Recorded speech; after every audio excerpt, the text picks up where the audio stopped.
Hello दोस्तों, स्वागत है आपका हमारे YouTube channel target exam only पर। तो यहाँ पर जैसे कि आपको पता ही है, हमारे टारगेट एग्ज़ाम ओनली पर हम यूपी डीएलएड फर्स्ट सेमेस्टर वाले बच्चों के लिए प्रशिक्षु बैच लेके आए हुए हैं। और ये प्रशिक्षु बैच में सारी क्लासेस अब आपकी कंप्लीट हो चुकी हैं और आपके लिए अब प्रीवियस ईयर पेपर्स कराए जा रहे हैं। और यहाँ पर जो है हम हिंदी का बाल विकास पेपर फर्स्ट और ईडीओ सेकंड सभी का क्या है, मैं आपको सिलेबस कंप्लीट करा चुकी हूँ। अब मैं आपके लिए हिंदी में क्या करा रही हूँ, हिंदी में प्रीवियस ईयर पेपर करा रही हूँ। और बाकी सब्जेक्ट्स के भी क्या हो रहे हैं, सारे सब्जेक्ट्स में आपके लिए प्रीवियस ईयर पेपर सॉल्यूशन कराए जा रहे हैं। ठीक है, तो जल्द से जल्द हमारे टारगेट एग्जाम ओनली से जुड़ना ना भूलिए और ज़्यादा से ज़्यादा लोगों को शेयर कीजिए ताकि वो भी हमारे यूपी डीएलएड में ज्वाइन होके, इस बैच में ज्वाइन हो गए, अपने डीएलएड में एक अच्छा स्कोर प्राप्त कर सके। ठीक है, अगली टीचर कौन आपको पढ़ा रही हैं, वो पढ़ा रही हैं अंजलि मैम पढ़ा रही हैं। अंजलि मैम आपको संस्कृत पढ़ाती हैं और कंप्यूटर पढ़ाती हैं। तो संस्कृत की टाइमिंग 4 बजे की होती है और कंप्यूटर की टाइमिंग 3 बजे की होती है। ठीक है, और फिर आपको सब पढ़ाते हैं, सर पढ़ाते हैं, रंजीत सर पढ़ा रहे हैं। रंजीत सर आपको मैथ्स पढ़ा रहे हैं, उनका सिलेबस कंप्लीट हो गया है और आपके लिए क्या है, प्रीवियस ईयर पेपर वो लेकर आए हैं। तो उनके साथ जुड़ना ना भूलिए। डेली बेसिस पर सभी टीचर आपके लिए बहुत मेहनत कर रहे हैं, आप भी हमारे साथ मेहनत कीजिए ताकि हम आपके लिए डीएलएड में एक अच्छा स्कोर जो है ला पाएँ। ठीक है, ताकि आप डीएलएड में एक अच्छा स्कोर प्राप्त कर सकें और जो है अपना जो टारगेट टीचर बनने का है वो पूरा कर सकें। ठीक है, तो हमारे टारगेट एग्जाम वाले को लाइक शेयर एंड सब्सक्राइब कर लेना, अपने बेल आइकन को अच्छे से प्रेस करना ताकि आपको हमारा नोटिफिकेशन टाइम टू टाइम मिल जाए और आप हमारी क्लास में टाइम से आएँ और क्या कहते हैं, अपने दोस्तों को भी शेयर कर दें ताकि वो भी कम समय में अच्छी सी तैयारी कर सकें। ठीक है, और अब आपके लिए जो थर्ड सेमेस्टर वाले बच्चे हैं उनके लिए भी हम बैच लेके आए हुए हैं। तो इस बैच में आपको कम समय में प्रॉपर तैयारी कराई जाएगी कि आपका पेपर जो है इजीली आप उसे सॉल्व कर पाएँ और उसको पास कर पाएँ। ठीक है, तो चलिए स्टार्ट करते हैं हम आज की क्लास। आज की क्लास आप हमारी है यूपी डीएलएड फर्स्ट सेमेस्टर और विषय कौन सा है, हिंदी है। विषय आपका कौन सा है, इसमें विषय हमारा इसमें है हिंदी है। ठीक है, और हिंदी ये आपका षष्टम प्रश्न पत्र है। कितना, षष्टम प्रश्न पत्र है और इसके लिए अंक के हैं 25 नंबर का ये पेपर होगा आपका। कितने नंबर का होगा, 25 नंबर का होगा। ठीक है, तो चलिए स्टार्ट करते हैं। आज हम करने वाले हैं यहाँ पर प्रीवियस ईयर पेपर सॉल्यूशन करेंगे। ठीक है, क्या करेंगे, प्रीवियस ईयर पेपर सॉल्यूशन करने वाले हैं। ठीक है, तो चलिए देखते हैं।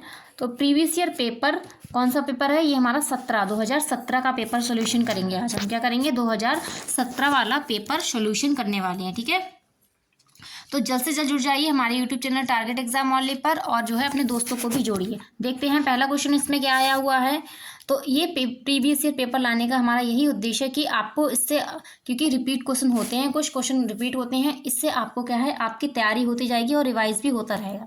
तो पहला क्वेश्चन आया है, देवनागरी लिपि की विशेषता से संबंधित नहीं है। तो यहाँ पर बताना है कि देवनागरी लिपि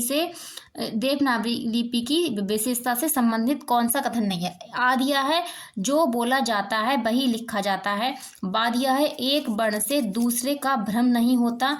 और अगला दिया है, शिरो रेखा का प्रयोग अनावश्यक केवल अलंकरण के लिए, एक वर्ण संकेत से अनिवार्यता एक ही ध्वनि व्यक्त होती है। तो यहाँ पर नहीं है, कौन सा नहीं है, तो याद रखें कि यहाँ पर नहीं पूछा गया है। ठीक है, तो इसका हमारा राइट आंसर होगा सा वाला। क्या होगा, सा वाला। शिरो रेखा का प्रयोग अनावश्यक केवल अलंकरण के लिए।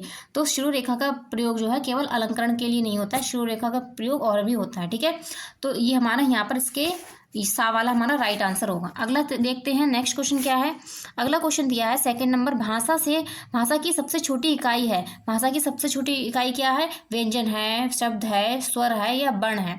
तो आपको बताना था कौन सी इकाई है। तो यहाँ पर हमारा राइट आंसर होगा वर्ण है। क्या है, वर्ण हमारी भाषा की सबसे छोटी इकाई है, ये राइट होगा। थर्ड क्वेश्चन की तरफ चलते हैं। थर्ड क्वेश्चन क्या दिया हुआ है, थर्ड क्वेश्चन आया हुआ है कि वर्णमाला का आशय है। तो बताना है आपको वर्णमाला के आशय क्या है, कि होता क्या है वर्णमाला। शब्दों के समूह से वर्षों ने वर्णों के, यहाँ पे आएगा वर्णों के, ये टाइपिंग मिस्टेक है।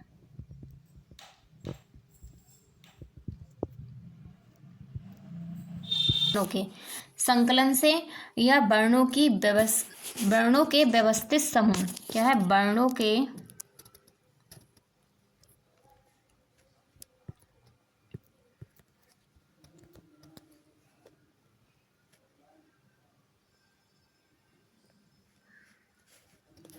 ठीक है, यहाँ पर भी वर्णों आएगा, वर्णों के व्यवस्थित समूह से।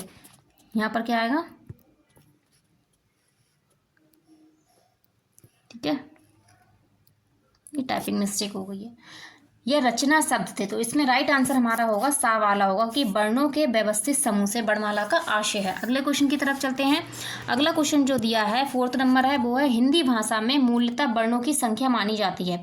हिंदी भाषा में मूलतः वर्णों की संख्या मानी जाती है। जब हिंदी सब्जेक्ट आप पढ़ेंगे तो उसमें ये बहुत ही मोस्ट इंपॉर्टेंट चैप्टर होता है वर्णमाला वाला, ठीक है।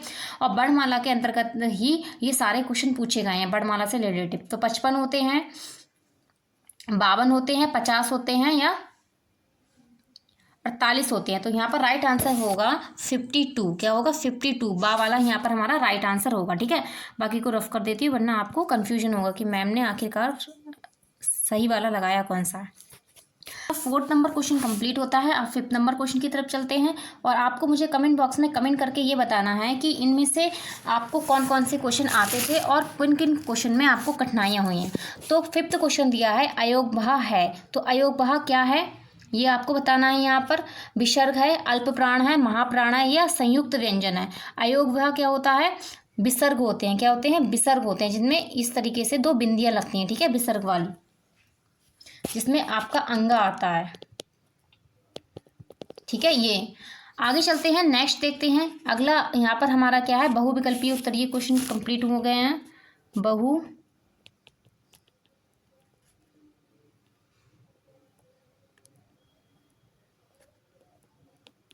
बहुविकल्पीय कंप्लीट हुए हैं, ठीक है। तो आपको बताना है इन 5 में से आपका स्कोर क्या रहा है, ठीक है। आपको 5 आते थे तो बहुत ही अच्छी बात है। अगर आपने मेरी क्लासेस देखी होंगी तो आप इजीली इन 5 क्वेश्चन को कर पाए होंगे। आगे चलते हैं, अति लघु उत्तरीय प्रश्न देखेंगे। क्या है? अति लघु उत्तरीय प्रश्न। तो कौन कौन से आए हुए हैं अति लघु उत्तरीय प्रश्न? 6 नंबर दिया है, हिंदी भाषा के व्यंजन वर्ण के उच्चारण स्थानों के नाम लिखिए, ठीक है। ये वर्ष की जगह व्यंजन वर्ण होगा,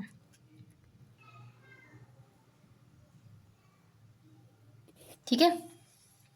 तो 6 नंबर क्वेश्चन क्या है? हिंदी भाषा के व्यंजन वर्णों के उच्चारण स्थानों के नाम लिखिए, ठीक है।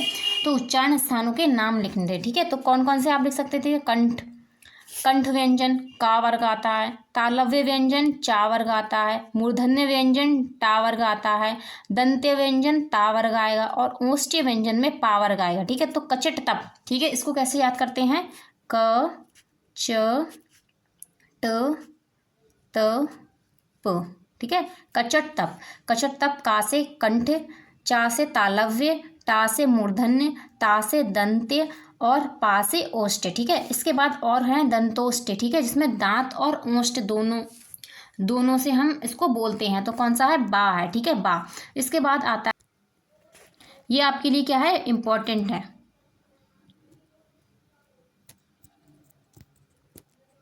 काकल्य व्यंजन पूछ लिया जाता है कि काकल्य व्यंजन कौन सा होता है, ठीक है। तो इसमें ऑप्शन में भी आ सकता है या वैसे भी पूछा जा सकता है। तो हमारा हा क्या होता है? काकल्य व्यंजन में आता है, ठीक है। तो यहाँ पर हमारा 6 नंबर क्वेश्चन भी कंप्लीट होता है। आगे चलते हैं नेक्स्ट क्वेश्चन की तरफ। 7th नंबर क्वेश्चन पूछा गया है, संयुक्ताक्षर व्यंजनों को लिखिए, ठीक है। अगर आपने मेरी क्लासेस अच्छे से देखी होंगी तो ये सारे क्वेश्चंस जो हैं मैंने आपको करा रखे हैं और जो है वर्णमाला का पूरा ज्ञान मैंने आपको दिया है, ठीक है, कि क्या क्या वर्णमाला से क्वेश्चन बनते हैं और क्या क्या आपका चैप्टर उसमें था। तो 7th नंबर क्वेश्चन हमारा है कि संयुक्ताक्षर व्यंजनों के नाम लिखिए, ठीक है। तो संयुक्ताक्षर व्यंजन आपको बताने थे, तो इसमें है छा होता है, त्रा होता है, ज्ञा होता है और श्रा होता है। तो इसको लिखे कैसे हैं? का प्लस शा, ठीक है, नीचे हलंत जरूर लगेगा उसमें, का प्लस शा बोल के छा बनता है, और का ता प्लस रा बन के त्रा बनेगा, जा प्लस उआ बन के ज्ञा बनेगा और शा प्लस रा बन के श्रा बनेगा, ठीक है। तो उच्चारण की दृष्टि से का को हम छा बोलते हैं, ठीक है, छा, ठीक है। वैसे का और शा होता है लेकिन हम बोलते क्या है? का और छा बोलते हैं, ठीक है। तो छा। तो आगे देखते हैं, ये ज्ञा भी हम क्या बोलते हैं? गा और या बोलते हैं, लेकिन गा और उआ होता है, ठीक है। तो इस तरीके से हम इनका उच्चारण करते हैं, ठीक है। तो ये हमारे संयुक्त व्यंजन होते हैं। और संख्या में पूछी जाए तो कितने होते हैं? तो संख्या में पूछी जाए तो ये कितने होते हैं? 4 होते हैं, ठीक है। इसको रफ कर देती हूँ मैं। संख्या में पूछे जाए तो कितने होंगे? अगर आपसे संख्या में पूछा जाए तो कितने बताएंगे आप? 4 बताएंगे। कितने? 4। छा, त्रा, ज्ञा, ज्ञा से ज्ञानी वाला, और श्रमिक, श्रमिक या श्री बोल दीजिए, ठीक है। सही से नहीं लिखा गया है,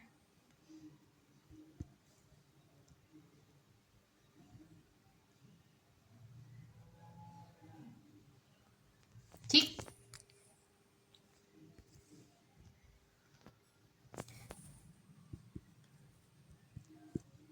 ज्ञा होगा और क्या होगा, श्रा होगा, श्रमिक वाला। तो ये हमारे 4 होते हैं संख्या में पूछा जाए आपसे, ठीक है। तो आगे चलते हैं नेक्स्ट क्वेश्चन की तरफ। अगला क्वेश्चन कौन सा दिया है, अगला क्वेश्चन 8 नंबर है। छा वर्ण कितने योग से बना है। देखिए यहाँ पर आपके संयुक्त व्यंजन से 2 क्वेश्चन बने हुए हैं, ठीक है, एक ही पेपर पे, ठीक है, 2017 वाले में। तो का प्लस शा, छा हो गया, ठीक है, का प्लस शा, छा हो गया। तो अगला 9 नंबर क्वेश्चन पूछा गया है। 9 नंबर क्वेश्चन है समानार्थी शब्द का आशय लिखिए। तो समानार्थी शब्द का आशय लिखना था। तो क्या होता है इसका, एक सा अर्थ व्यक्त करने वाले अनेक शब्दों को समानार्थी या आप इसे पर्यायवाची भी कहते हैं, ठीक है। तो जरूरी नहीं है पर्यायवाची नाम से ही आपको पूछा जाए, तो पर्यायवाची को और किस नाम से जानते हैं, समानार्थी के नाम से हम जानते हैं, ठीक है।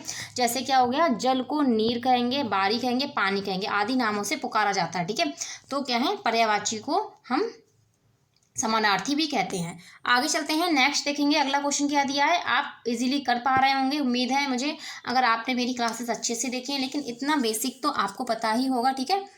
तो केवल बहुत ही बेसिक आपसे हिंदी में पूछा गया है। तो अगला 10 नंबर क्वेश्चन देखते हैं। 10 नंबर क्वेश्चन है, व्यंजन का अभिप्राय स्पष्ट कीजिए। तो व्यंजन क्या है इसके बारे में बताता था। तो जिन वर्णों के उच्चारण में मुख से निकलने वाली वायु को मार्ग में विभिन्न अंगों के टकराने के कारण अवरोधता आती है, उसे व्यंजन कहते हैं। या आप ऐसे भी लिख सकते हैं, व्यंजन वह होते हैं जो स्वरों की सहायता से बोले जाते हैं, ठीक है। ये स्वर की मदद से उच्चारित होते हैं, जैसे कि यहाँ पर लिखा हुआ है, ठीक है। ये स्वर की सहायता से उच्चारित होते हैं। एग्जाम्पल में लिख सकते थे, का खा गा घ अड़ा चा छा, क ख और ग, ठीक है।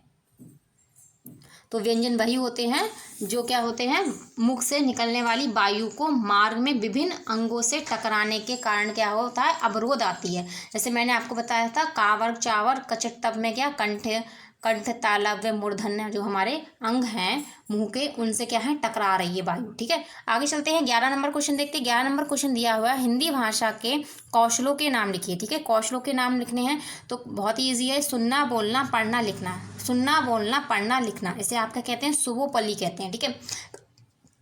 कभी आपसे क्वेश्चन में पूछा जाए कि सुबोपली क्या होता है, क्या सुबोपली, सु बो प ली, सुबोपली क्या है, ठीक है। तो सुबोपली क्या है, यही हमारे कौशल का क्रम होता है, सुनना बोलना पढ़ना लिखना, सुनना बोलना पढ़ना लिखना, ठीक है। आगे चलते हैं, नेक्स्ट देखते हैं। तो यहाँ पर हमारे अति लघु उत्तरीय प्रश्न कंप्लीट होते हैं। तो आगे चलेंगे, लघु उत्तरीय प्रश्न को भी देखेंगे, सॉल्यूशन करेंगे। तो लघु उत्तरीय प्रश्न पहला दिया है, विराम चिन्ह कितने प्रकार के होते हैं। इसको आप मोस्ट इंपॉर्टेंट में टिक कीजिए, क्योंकि इससे आपको क्वेश्चन हर प्रीवियस ईयर पेपर में देखने को मिलेगा।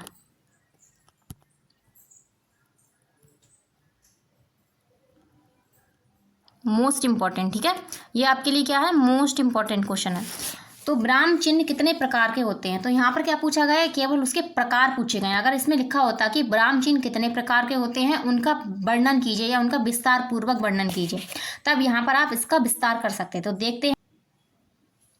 तो यहाँ पर दिया हुआ है, श्री कामता प्रसाद गुरुजी ने विराम चिन्ह की संख्या कितनी बताई है, 20 बताई है। कितनी बताई है, 20 बताई गई है।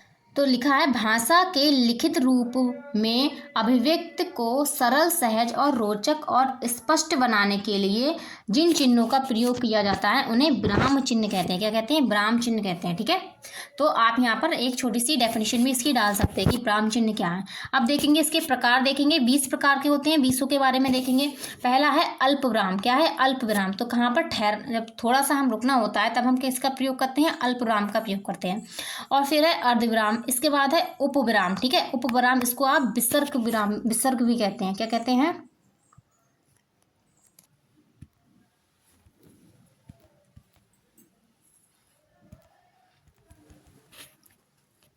उपविराम को ही हम विसर्ग भी कहते हैं, विसर्ग।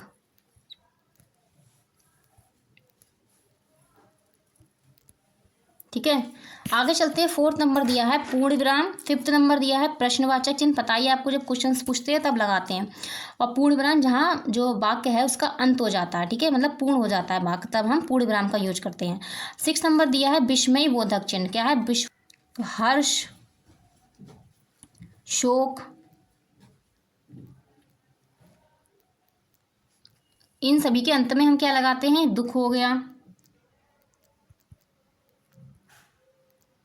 यहाँ पर हम किसका यूज करते हैं? विस्मय बोधक चिन्ह ये कहे जाते हैं।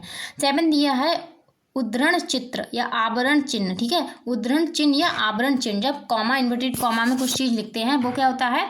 इसको इंग्लिश में बोलते हैं, ठीक है, उद्धरण या आवरण चिन्ह बोलते हैं। आगे देखते हैं, अगला दिया है संयोजक चिन्ह। क्या है? संयोजक चिन्ह, जब जैसे माता से भाई और बहन लिख दिया, माता पिता लिख दिया, ठीक है, माता और पिता के बीच में जो चिन्ह लगाया जाता है संयोजक चिन्ह होता है, ठीक है।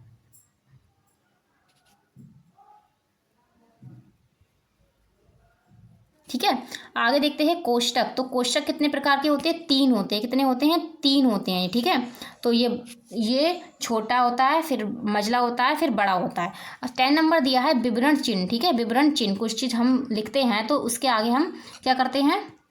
उसके आगे ऐसे 2 बिंदी लगा दी और फिर इस तरीके से कर दिया, ये क्या होता है? विवरण चिन्ह होता है। तो 11 नंबर दिया है पुनरुक्ति। क्या है? पुनरुक्ति। फिर 12 नंबर दिया है लाघव चिन्ह। क्या है? लाघव चिन्ह होता है। 13 नंबर पे होता है लोप चिन्ह। क्या होता है? लोप चिन्ह। कोई चीज़ भूल जाते हैं तो हम क्या करते हैं? बिंदी बिंदी बिंदी लिख देते हैं और यहाँ पे कुछ भी लिख दिया, आगे लिख दिया, तो ये क्या होता है? लोप चिन्ह होता है, ठीक है। नेक्स्ट देखते हैं, 14 नंबर दिया है पद चिन्ह। क्या होता है? पद चिन्ह होता है 14 नंबर पे। आगे देखते हैं, और भी हैं, 20 पूरे हैं। अगला दिया है दीर्घ उच्चारण चिन्ह। क्या है? दीर्घ उच्चारण चिन्ह। फिर 16 नंबर दिया है पद बिंदु। क्या है? पद बिंदु। पद चिन्ह और पद बिंदु में अंतर है, ठीक है, इसमें बिंदी है उसमें चिन्ह है, इस तरीके से चिन्ह लगा हुआ था, ठीक है। तो आगे चलेंगे। नेक्स्ट दिया है 17 नंबर हंस पद। हंस पद का यूज कब करते हैं हम? हंस पद का यूज तब करते हैं जब हम कुछ लिखना भूल जाते हैं, ठीक है, तो वहां पर हम हंस पद लगा के उसको ऊपर करके लिख सकते हैं। और फिर है टीका सूचक चिन्ह। क्या है? टीका सूचक चिन्ह, ठीक है। 19 नंबर है तुल्यता सूचक। क्या है? तुल्यता सूचक चिन्ह होता है, ठीक है। अगला 20 नंबर दिया है समप्राप्ति सूचक। क्या है? समप्राप्ति सूचक, जब हम कुछ लिख देते हैं उसके बाद हम डैश डैश करके ऐसे कुछ बच्चे डिजाइन भी बना देते हैं इस तरीके से, ठीक है। ये क्या होता है? समप्राप्ति सूचक होता है। तो यहाँ पर जो है मैंने आपको सारे विराम चिन्ह बता दिए हैं, जितने 20 विराम चिन्ह हैं, किसके अनुसार? श्री कामता प्रसाद गुरु जी के अनुसार। आगे चलते हैं नेक्स्ट क्वेश्चन की तरफ। तो इस तरीके से आप लिखे आइए, क्योंकि उसमें इसका वर्णन नहीं पूछा तो आप यहाँ पर वर्णन करने की कोई भी आवश्यकता नहीं है, ठीक है।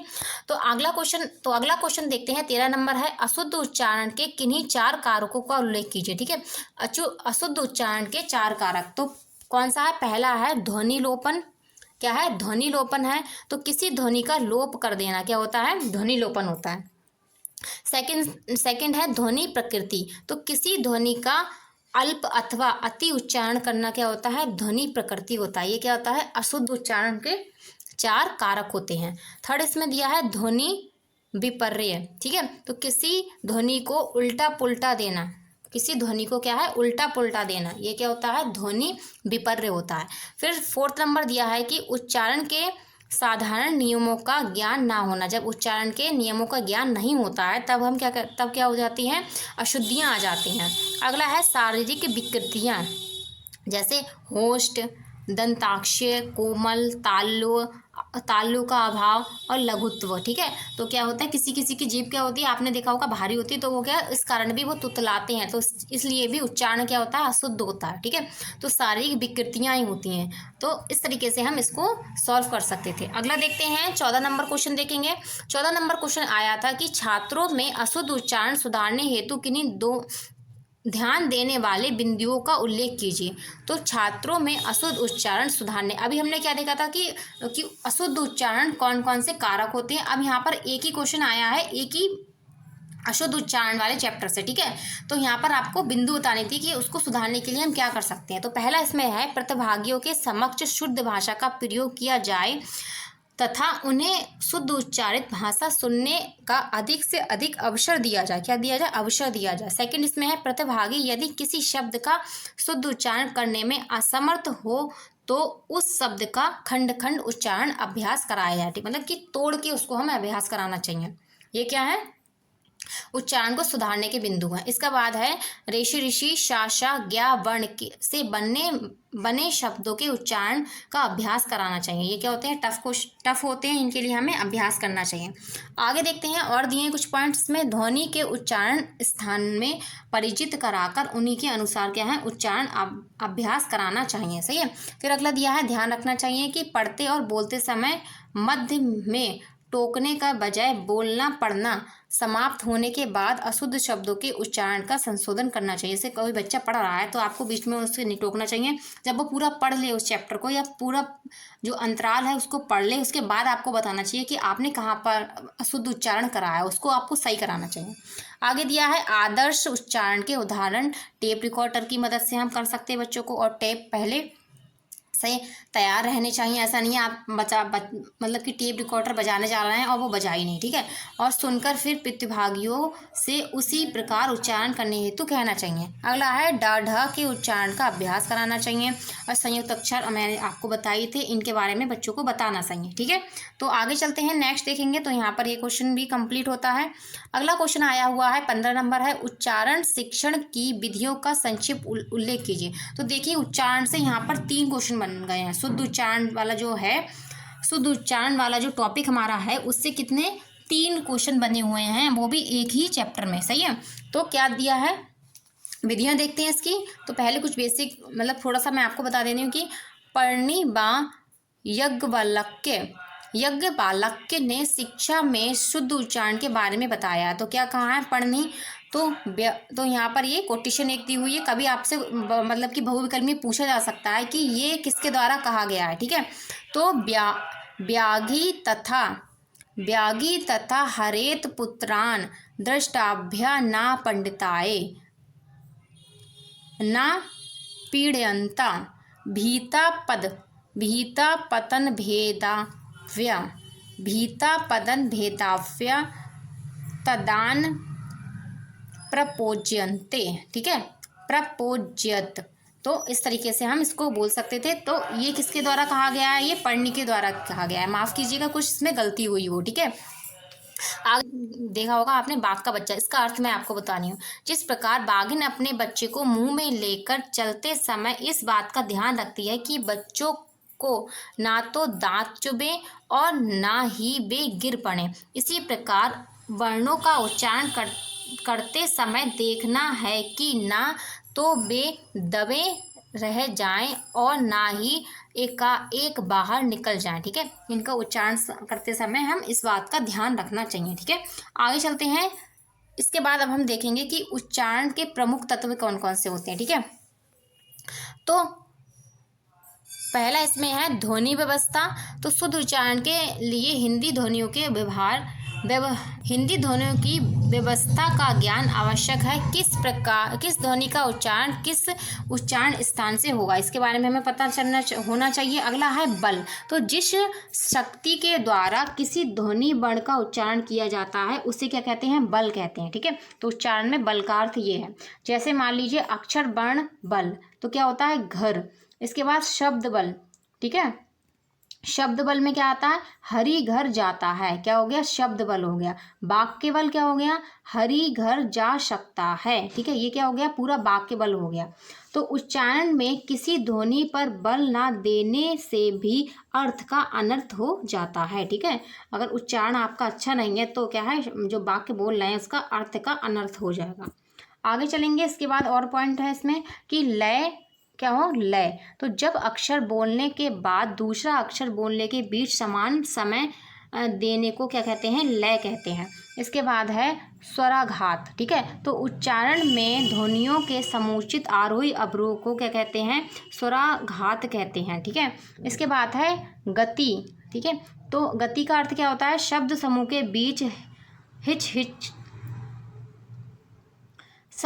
के बीच हिचकिचाहट या रुकावट के बोलने से है। ठीक है, फिर विराम, तो विराम का अर्थ क्या है? अभी हमने देखा ही था। तो लिय यथार्थ स्थान पर रोकते हुए पढ़ना। ठीक है, जब ठहराव होता है वही क्या होता है? विराम होता है। आगे देखते हैं, लंबे लंबे वाक्य को शुद्ध रूप से पढ़ने से होता है। ठीक है, आगे चलते हैं, नेक्स्ट क्वेश्चन देखेंगे। अगला क्वेश्चन दिया हुआ है 16 नंबर है, छात्रों में अपेक्षित लेखन कौशल का विकास किस प्रकार किया जा सकता है? ठीक है, तो अपेक्षित लेखन कौशल के बारे में दिया है यहाँ पर। तो क्लास अच्छी लग रही है तो लाइक शेयर एंड सब्सक्राइब भी करते रहें और अपने बेल आइकन को अच्छे से प्रेस कर लें ताकि आपको हमारा नोटिफिकेशन टाइम टू टाइम मिल जाए क्लासेस का। और अपने दोस्तों को भी शेयर करें ताकि वो भी क्या है, अब जो अपने डीएलएड में एक अच्छा स्कोर प्राप्त कर सके। अब आपके पेपर के लिए ज़्यादा समय नहीं बचा है तो ये प्रीवियस ईयर पेपर आपके लिए रामबाण साबित होंगे। पहला इसमें दिया है वर्ण, सेकेंड दिया है व्याख्यान, फिर है संक्षेपीकरण, इसे हम क्या कहेंगे? एव पाल्यवन। इसके बाद पत्र लेखन, फिर है संवाद लेखन, रिपोर्ट लेखन, फिर पुस्तक समीक्षा, जीवनी। ये सब हमारी क्या होती हैं?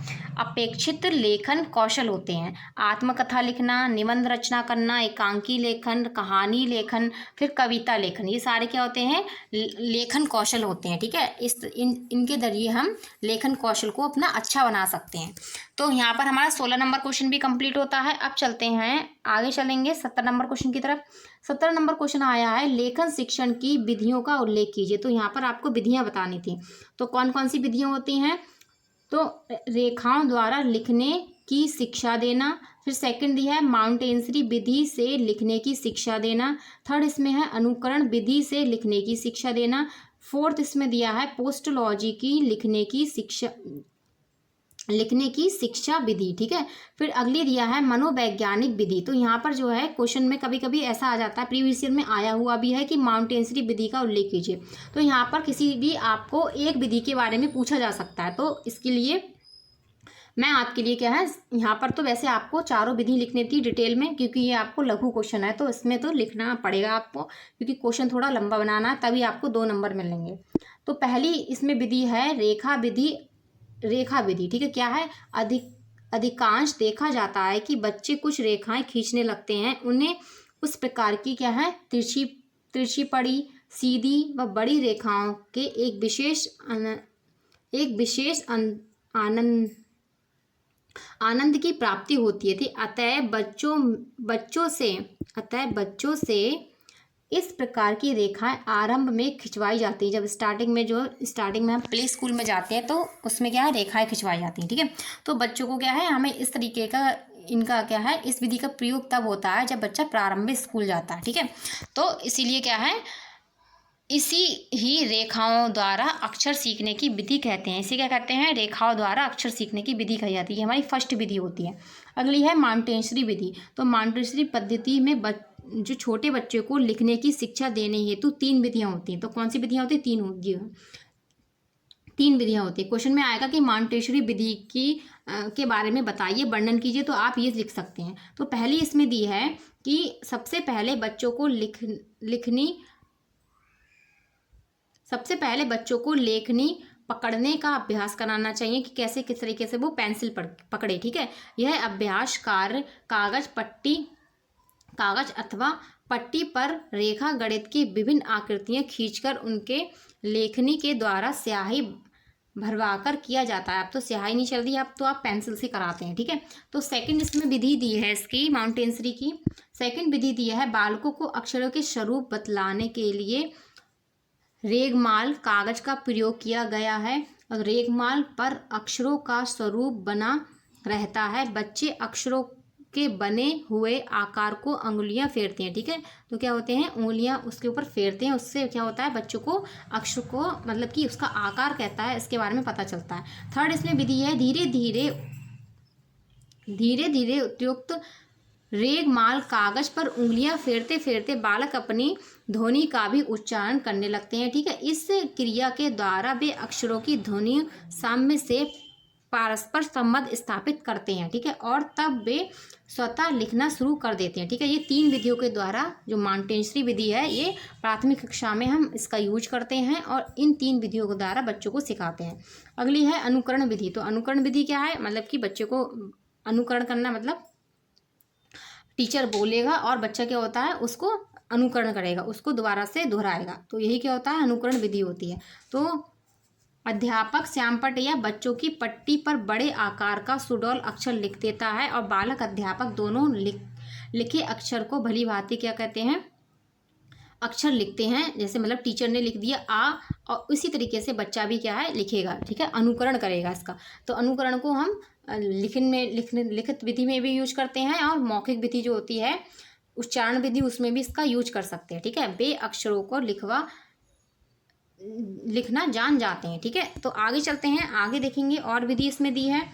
इसके बाद अगली विधि जो दी है वो है पेस्टोलॉजी विधि। ठीक है, तो पेस्टोलॉजी विधि में बालक को सरल से जटिल, क्या है, सरल से जटिल को ओर ले जाया जाता है। इसमें सबसे पहले अक्षरों का ही ज्ञान कराया जाता है और अक्षरों की आकृति विभिन्न टुकड़ों में क्या करी जाती है, बांट दी जाती है। इसके बाद टुकड़ों के योग से पूरे अक्षर की रचना कराई जाती है। इनको पहले वे क्या है, वर्ण सिखाए जाते हैं। ठीक है, जो कि अधिक सरल होते हैं। तत्पश्चात कठिन वर्णों की शिक्षा दी जाती है। ठीक है, तो पेस्टोलॉजी विधि से आपको पूछा जाए कि ये किस तरीके की विधि है, तो सरल से जटिल की तरफ होती है। मनोवैज्ञानिक विधि, ये आपसे पूछी गई है एक बार कि आपको बताना था कि मनोवैज्ञानिक विधि का वर्णन कीजिए, तो पेस्टोलॉजी भी पूछी गई है। और क्या है, इससे पहले वाली जो हमने देखी थी वो भी पूछी गई है। वैज्ञानिक विधि क्या होती है, बच्चे को सर्वप्रथम पूर्ण का ज्ञान कराया जाता है। इसके बाद अंश का ज्ञान करते हैं, अर्थात उन्हें सर्वप्रथम पूरे वाक्य की क्या है, शिक्षा दी जाती है। इसके पश्चात शब्द और अंत के अक्षरों की शिक्षा दी जाती है। ठीक है, तो एक विद्वान ने इस शब्द में लिखा है कि बालक जब पाठशाला में प्रवेश करता है तो वह छोटे छोटे वाक्यों में बोलना जानता है। वर्णमाला के विभिन्न अक्षर उनके ज्ञान हेतु निरर्थक और सारहीन होते हैं। ठीक है, बच्चा स्टार्टिंग में जब प्रवेश में लेता है तो छोटा बड़ा तो जानता है, लेकिन उसको पूरी वर्णमाला नहीं पता होती है। ठीक है, तो उसका अपने में ही कोई अर्थ नहीं होता है। आपस में मिलकर जब वे शब्दों व वाक्य के रूप में आते हैं तभी वे सार्थक बनते हैं। ठीक है, अर्थात उनका अर्थ होता है। अतएव शिक्षा शास्त्रियों ने इस विषय में जो प्रयोग किए हैं उनके आधार पर बालकों को सर्वप्रथम सार्थक शब्द तथा वाक्य ही सिखाए जाते हैं। ठीक है, तो इस तरीके से ये मनोवैज्ञानिक विधि थी। आगे चलते हैं, आई होप आप इसको समझ गए होंगे। अगर आपको ये क्वेश्चन आता है तो आप इसको कर सकते हैं। अगला क्वेश्चन हमारा लास्ट क्वेश्चन है, अर्ध विराम और पूर्ण विराम का अर्थ स्पष्ट करते हुए एक एक उदाहरण देना था। ठीक है, तो आप देख सकते हैं कि विराम चिन्ह से क्वेश्चन जो है 1, 2, 2 या आपको तीनों पार्ट में दिखाई देख सकते हैं। तो वाक्यों के अल्प विराम से अधिक ठहराव आता है। वाक्यों में क्या होता है, अल्प विराम से क्या होता है, अधिक ठहराव होता है, तो अर्ध विराम का प्रयोग किया जाता है। यह 3 स्थितियों में होता है। एक तो जहाँ प्रमुख वाक्य और अन्य खंडों में बहुत अधिक संबंध ना हो, और सेकंड क्या होता है, जहाँ वाक्यों तथा उपवाक्य पूरी तरह से असंबद्ध हो। एक तरफ तो वाक्य और जो अंत वाक्य का जो खंड का अंत होता है उसमें संबंध हो, और यहाँ पर या वाक्य और उपवाक्य का कोई संबंध ना हो। अर्थात थर्ड इसमें क्या होता है, जहाँ वाक्य तथा उनके खंडों में कथन का परिणाम अंत में आए। ठीक है, तब हम इसका अर्धविराम का यूज करते हैं। जैसे आओ, बैठो, खेलो, पर बदमाशी मत करो। सही है, तो इसका चिन्ह आपको पता ही है, बिंदी लगा के कॉमा लगाते हैं। सही है, आगे चलते हैं। नेक्स्ट देखेंगे आप पूर्ण विराम देखेंगे। तो अंतर है, तो पहले आप इसको लिखना फिर उसको लिखना। तो पूर्ण विराम, ठीक है, क्या है, पूर्ण विराम। तो पूर्ण विराम दिया है, यह वाक्य की समाप्ति का बोधक है। अर्थात पूर्ण विराम में पूरी तरह ठहराव तथा पूरी तरह ठहराव और वाक्य के संपूर्ण अर्थ का बोधक होता है। जब लास्ट हो जाता है वाक्य का हमारे, तब हम इसका प्रयोग करते हैं। ठीक है, वाक्य अंत में करते हैं, कहानी उपन्यास को लिखने के लिए करते हैं, छंद के चरणों में करते हैं। तब वाक्य में राम पुस्तक पढ़ता है, अंत हो गया। तो कहानी उपन्यास में जैसे वह डाकू कितना भयंकर था, उसका चेहरा आदि। ठीक है, यहाँ पर हमने पूर्ण विराम लगा दिया। इसके बाद छंद चरण में करते हैं, तो इस तरीके से इसका प्रयोग करते हैं। तो यहाँ पर मैंने आपको सारे जो है 2017 का पूरा प्रीवियस ईयर पेपर सॉल्यूशन करा दिया है, तो आप इसको अच्छे से ध्यान से देखें, इससे क्वेश्चन आपको रिपीट भी हो सकते हैं। ठीक है, तो चलिए, आपको क्लास कैसी लगती है, आपको क्लास कैसी लगी है, मुझे कमेंट बॉक्स में कमेंट करना ना भूलिए। और आप मुझे ये भी बताइए कि इस 25 में से आपका स्कोर क्या रहा है। ठीक है, कि इस 25 में से आपका स्कोर क्या रहा है। कोई भी कमेंट बॉक्स में कमेंट नहीं करता है। मैंने आपको इतने प्रीवियस ईयर पेपर करा चुकी हूँ। ठीक है, किसी ने भी कमेंट नहीं किया है कि किसी का कितना स्कोर रहा है। ठीक है, तो प्लीज़ कमेंट जरूर करना। तो आज के लिए बस इतना ही। तो आप हमारे टारगेट एग्ज़ाम ओनली, आप हमारे टारगेट एग्जाम ओनली से ऐसे ही जुड़े रहिए और लाइक शेयर एंड सब्सक्राइब करते रहिए। अपने बेल आइकन को अच्छे से प्रेस कर लीजिए ताकि आपको हमारा नोटिफिकेशन टाइम टू टाइम मिल जाए। ठीक है, तो आज के लिए बस इतना ही। कल नेक्स्ट क्लास में फिर से हाजिर होंगी। ओके, धन्यवाद।